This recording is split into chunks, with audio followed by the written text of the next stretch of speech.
وكلها إنجازات ونجاحات تروم خير هذا الوطن.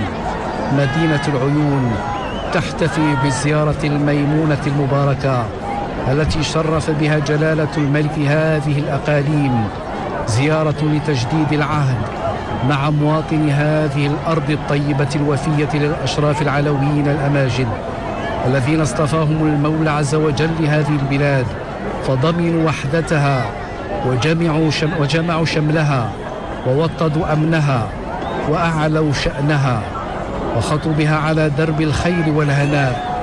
لا تنال من إرادتهم وعزيمتهم ظروف الدهر ونوائب الزمان. في مثل هذه المناسبات التي تهب فيها الساكنة لاستقبال جلالة الملك، يتعمق التعلق في قلوب المغاربة بوطن متجانس ومتضامن لا مكان فيه للإقصاء والتهميش، ويتعمق الحب لملك اختار عن قناعة الاقتراب من هموم الضعفاء وانشغالاتهم، لملك أعاد الروح للقيم النبيلة الضاربة بجذورها في الوجدان من قبيل التضامن والتكافل.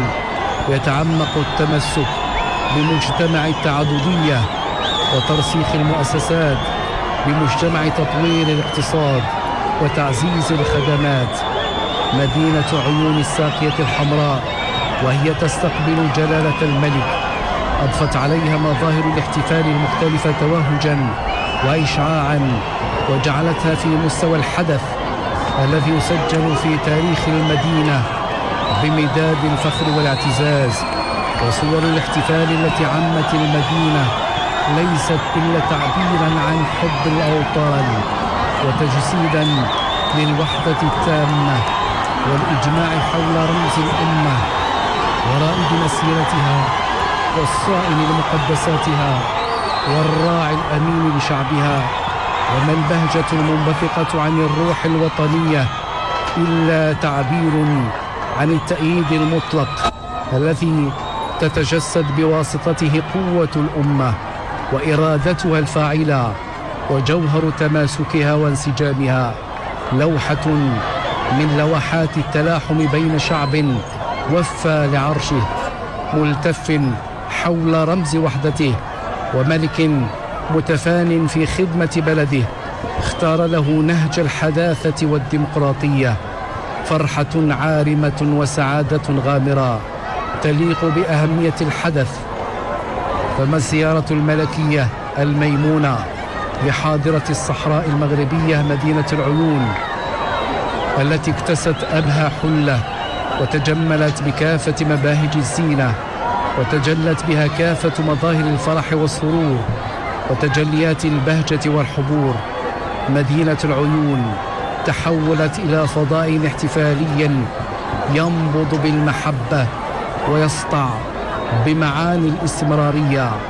بمختلف أشكال الترحيب تستقبل مدينة العيون صاحب الجلالة الذي يزور هذه الحاضرة للوقوف عن كثب على جهود التنمية وتحقيق المزيد من الإنجازات حتى تواكب المسيرة التنموية والإصلاحات الكبرى التي تعرفها مختلف الربوع.